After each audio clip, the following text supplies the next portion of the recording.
Greetings and welcome to another time of centering prayer. I'm glad you're here. I'm glad you are responding to this curiosity or interest that you feel in your own heart to do something different.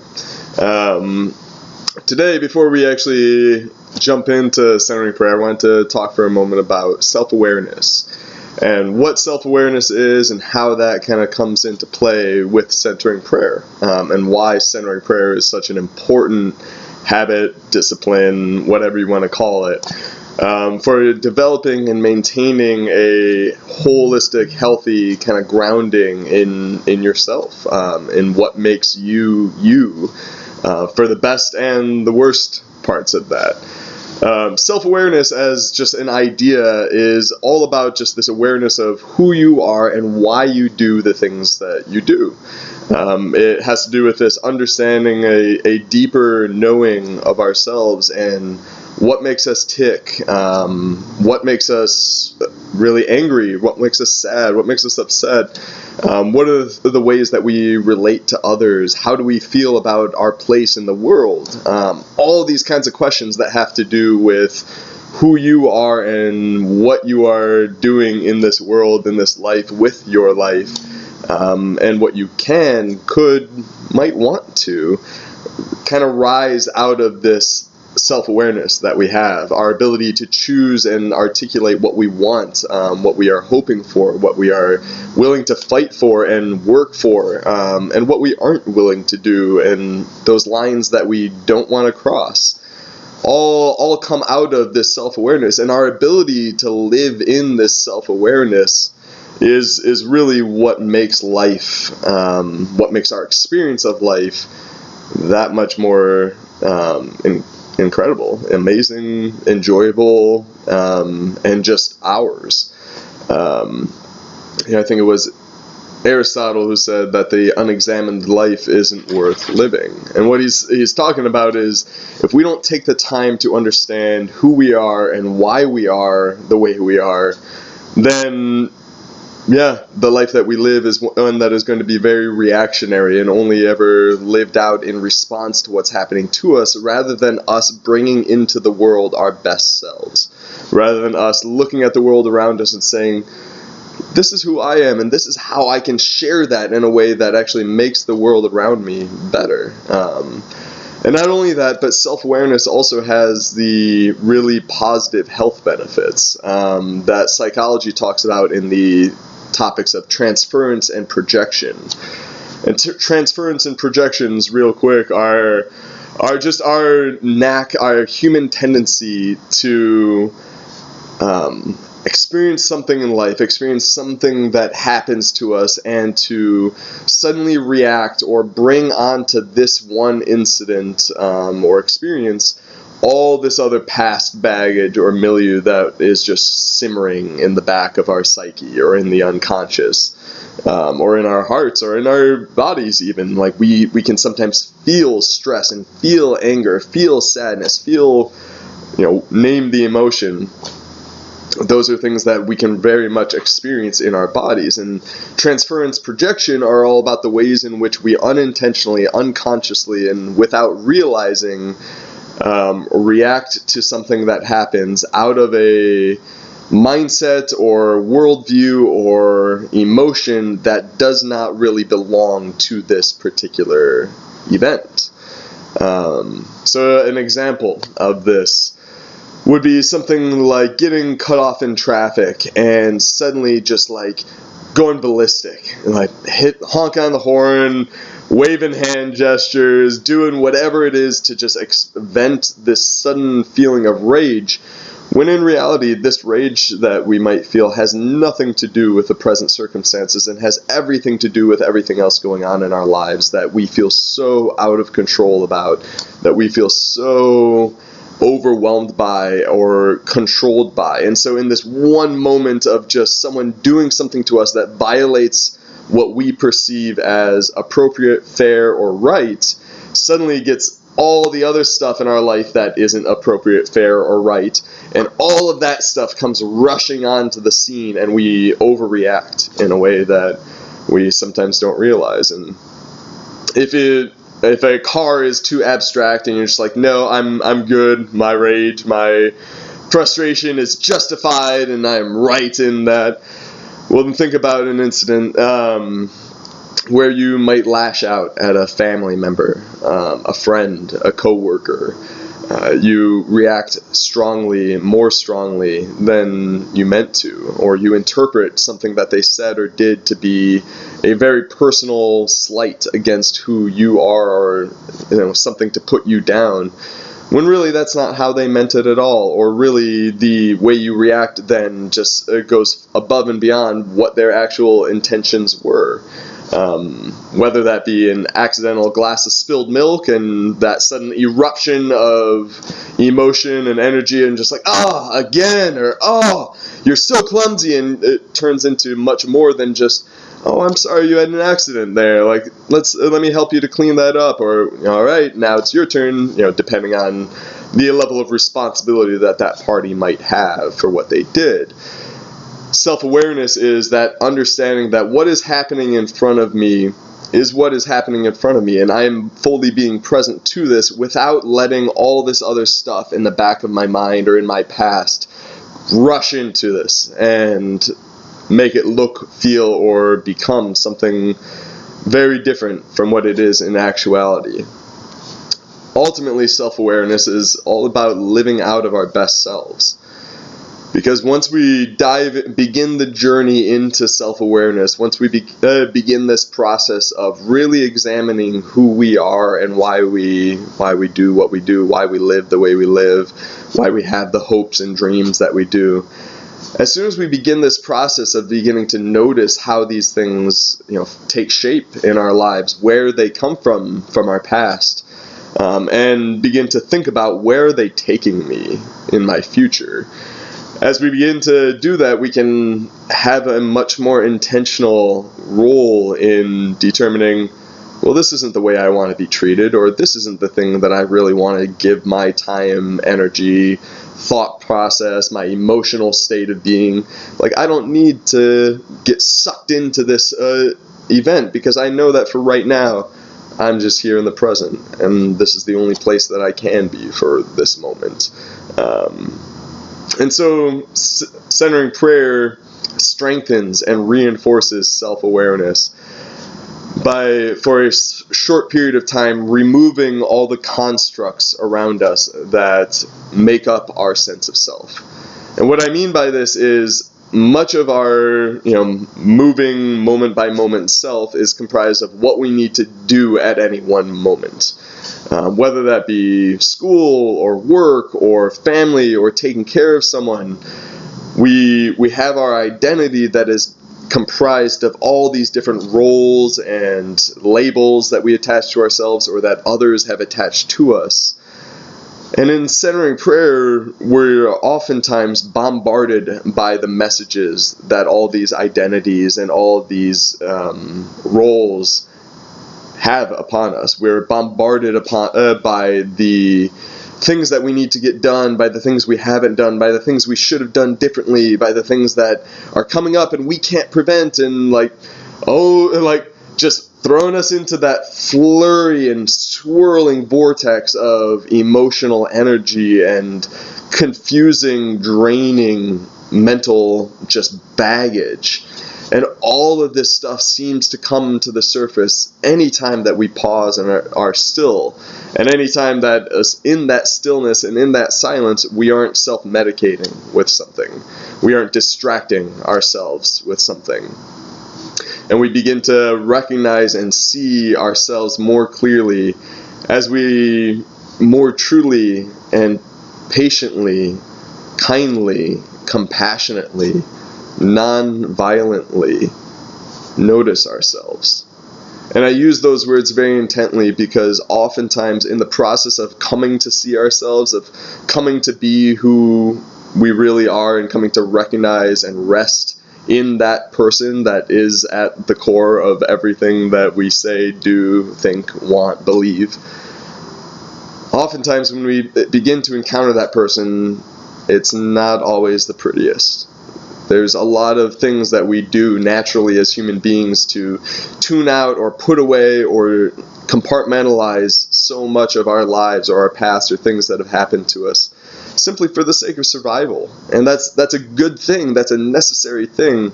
But part of the process of the spiritual journey and self-awareness being a supporting pillar of the spiritual journey comes in recognizing that there are some parts of us that are in need of release. There are some parts of us that are in need of healing. There are some parts of us that really aren't that pretty, and we need to take the time to sit with, to really understand what is drawing that out of us.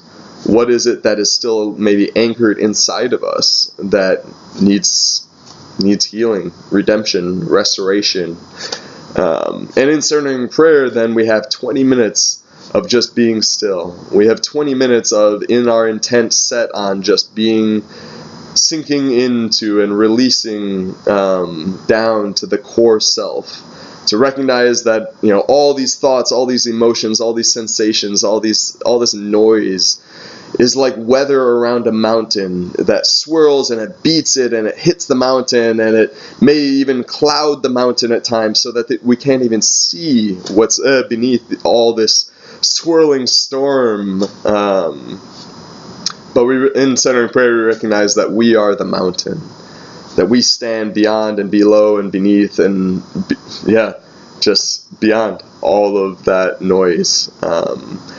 And self-awareness becomes the way in which we begin to differentiate the weather from the mountain. Self-awareness is when we begin to differentiate our emotional baggage and noise from what is really true to who we are and who we want to be. So that's a little bit about self-awareness. So much more could be said, and I'm sure will be said in the future. But I just want to, share that and help you kind of think through, as all these things come up during our time of prayer together, to recognize that what you're seeing, what you're witnessing, is yourself. And it may be your true self, but it may also be elements of the false self, the part of us and the aspects of ourself that is brought to life out of all these misbegotten or misappropriated identities or roles that we have taken up for the sake of survival or because other people want or expect it of us. And we begin to more truly peel away those layers and kind of come to find and see what is truly at the center, that part of us that is love and is loved. And so I'm going to read the opening prayer. You'll hear a gong, and then we'll have 20 minutes of silence together. And at the end, there will be a series of 3 gongs, and during that time, just, stretch your hands, maybe, stretch your body. Don't rush to get up, but kind of come back into the present moment, into wherever you're seated or lying down or however you are. And I'll close with a psalm, and that'll be our time for today. So, let's begin. This is from Thomas Keating, Guidelines for Christian Life, from his book Open Mind, Open Heart. The fundamental goodness of human nature, like the mystery of the Trinity, grace, and the Incarnation, is an essential element of Christian faith. Let me read that again. The fundamental goodness of human nature, like the mystery of the Trinity, grace, and the Incarnation, is an essential element of Christian faith.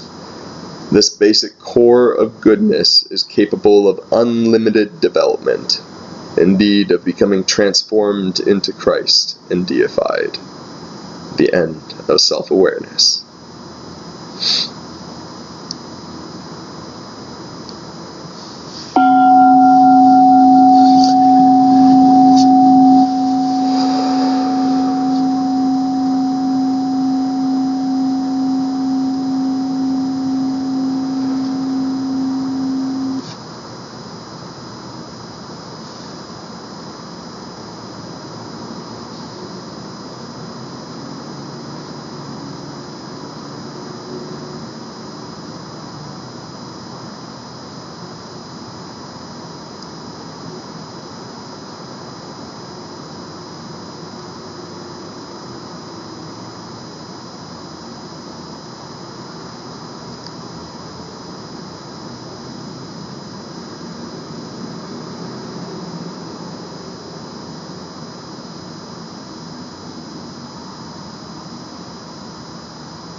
From Psalm 70. O God, come to my assistance. O Lord, make haste to help me. I hope you had a peaceful time taking advantage of the many opportunities to return to your sacred word and the simple intent of just being with God. May you have a blessed day. Go in peace.